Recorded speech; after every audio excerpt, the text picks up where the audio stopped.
Hey, this is Sky. Welcome to my YouTube channel. It's important to get to know yourself. Spend some time alone. A lot of people think that they really know who they are. They make these firm statements like they plant their flag on the top of a hill to kind of claim certain aspects of their persona. I'm like this. This is the type of person that I am. You gotta be careful with that kind of shit. I heard a Shaolin monk talk about this very topic, and it was really interesting to me. The way he was describing it is you have to watch out for attainment. You know what attainment is? When you attain things, you have to watch out in that process, that you don't over-identify with what you're going after, with what your goal is. So say, for example,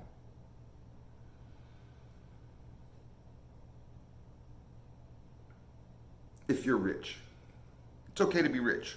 There's a lot of people that hate on the rich. A lot of liberals and progressives hate on the rich. They hate the rich. There's even that movie that came out in the 80s, which was actually an entertaining flick, only because Lemmy from Motorhead was in it, and it was called Eat the Rich. And the Eat the Rich song by Motorhead was in the movie. He plays a character in the movie. So it's worth a laugh, but there's this kind of vitriol and anger. I don't know if it's jealousy. Might be. It's masked in righteousness.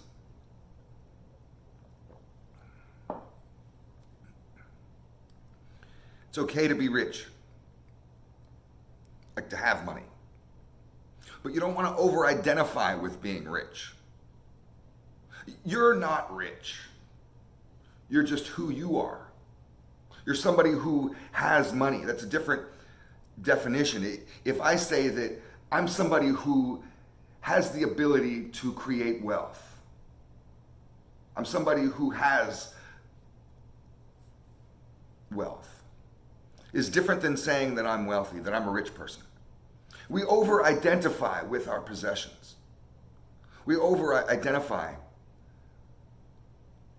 with meaningless bullshit that isn't really us. It's just stuff that we use, like money. On the other hand, you could be poor. It's okay to be poor. There's a lot of people that demonize the poor, as if the poor are the problem with society. Get rid of the poor and all of the problems are gone. You ever see what it says on the side of a cop car, protect and serve? You know what that means? That means we protect the rich from the poor. That's what that means. It's okay to be poor, but you're not poor. You're not a poor person. You're just somebody who doesn't have wealth. There's a difference. I mean, its outlook is everything. It's a simple switch of how you look at things. So you don't overly identify with your situation. You don't overly identify with what you have, say, for example, with the rich person. Driving around in his expensive car.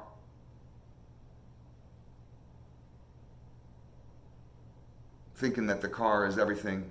What happens when the money is gone? What happens when all that money gets taken away? And sometimes that happens. What happens to that person? They crumble. They have nothing. They have no personality. What they're left with when you take away Bill Gates' money is you're just left with Bill. Good old Bill. The guy who used to live on Riverside Drive in whatever town he grew up in, he's just some guy. And we can forget that. I did this with myself.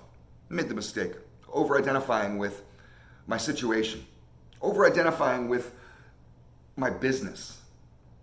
Sinister City Motorcycles, I started it in the year 2001. I guess it was 2001. It's been 21 years. Almost 21 years. I'm just some guy from the ghetto who started a motorcycle shop. I'm just some guy. But I became Mr. Sinister. So a lot of people would call me.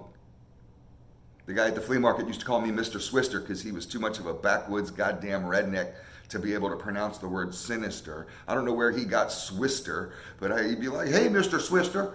Who the fuck is he talking about? That's not even my name. What the fuck are you talking about? But I identified with my business so heavily, with my motorcycle shop, my custom motorcycle shop. I was getting in magazines.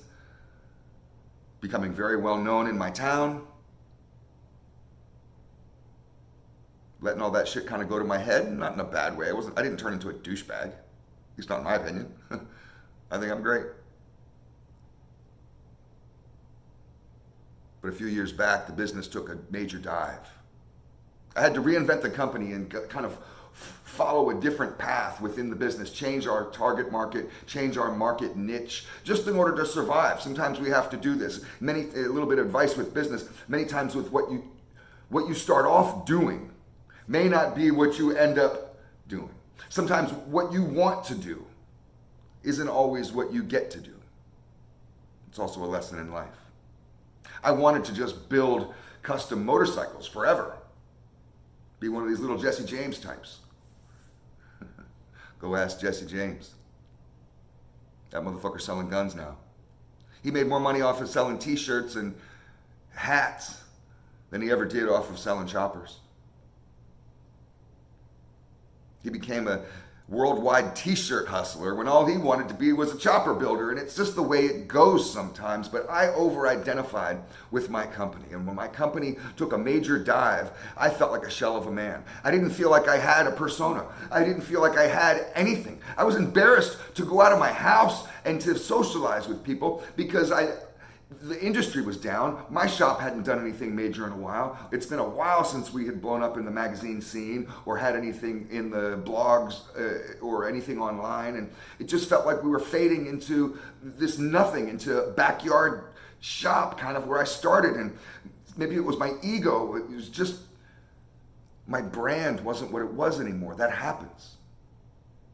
You have to watch out for what you try to attain because everything is temporary. That money that you're desperately holding on to, that you identify with, you pat yourself on the back for that kick-ass car you got and the big bitchin' house that you live in, all that stuff will be gone at some point. Nothing is forever. So who are you? Are you the money or just the person that created it? Are you a rich boy? Or are you a man who can create wealth? Right? Like it's just a twist of how you look at things. There's people that over-identify with negative situations in their life and it ruins their lives. Maybe you were traumatized in a really brutal way. Maybe you were assaulted. Maybe you had something really terrible happen to you. And there's some real fucked up shit. I've met people since I've been coaching people and been in communities where we sit around and kind of talk about our past. I've run across some people that have been through some really, really fucked up shit. I thought I had a hard life. Born homeless. You know, I could go on and on with my little sob story about all the fucked up shit happened to me. I thought I had it hard. I thought I was a survivor. There's motherfuckers out there that have it so much more difficult than me, that have gone through just the worst stuff you can think of. You know, and how resilient are you? When something really bad happens in your life, when trauma happens, no matter what it is, that stays with you, that's branded onto you, that's imprinted onto you, and you have to be careful not to over-identify with it. Scars heal. I have scars all over my face. You don't believe me? If I pulled my face close enough, you'd start to see them. Scars heal. Wounds heal. But am I the scar? Or am I just some guy who got a scar, who went through a bad day one time? Am I just a guy with a story because of some of these things? Or am I that event? I know people that have let themselves ruin their lives, live in a perpetual state of depression, of self-destruction, falling into addiction, just destroying their lives because they have over-identified with a trauma from the past and they think that that's what they are. I mean, I used to do this. I had been involved in criminal activity since I was 10 years old. I joined a gang at 10 years old. Started committing major felony robberies. Break-in and entry robberies at 10. Of course, I was taught how to do this. I was, indoctrinated into a belief system and shown how to do things. And I mean, I didn't create that when I was 10. I just wanted friends. So I joined the local neighborhood street gang. And they had a baby gang, kids my age.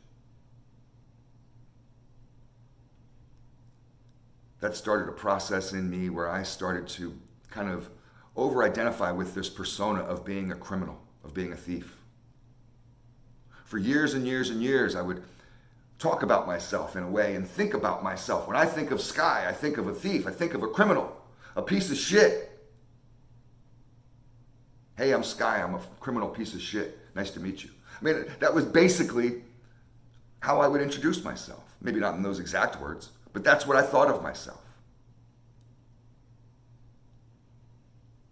You don't want to over-identify with the bad things that we've gone through in life, the negative choices that we have made, the mistakes that we have gone. You're not the path that you got lost on. You're just a guy who took a wrong path. You're not what you attain. You're somebody who can attain things. Let yourself be off the hook. Don't beat yourself up about shit so much. But on the other hand, like I said in the beginning of the video, don't become some douchebag asshole who just because you got a little bit of money or you got some hot wife or you got some lifestyle that seems ideal, don't identify as the lifestyle. You're just a guy who was able to create that. Empower yourself with creation instead of lowering yourself with the bullshit that you created. Create this separation in your mind and you'll be happier. Thanks for watching.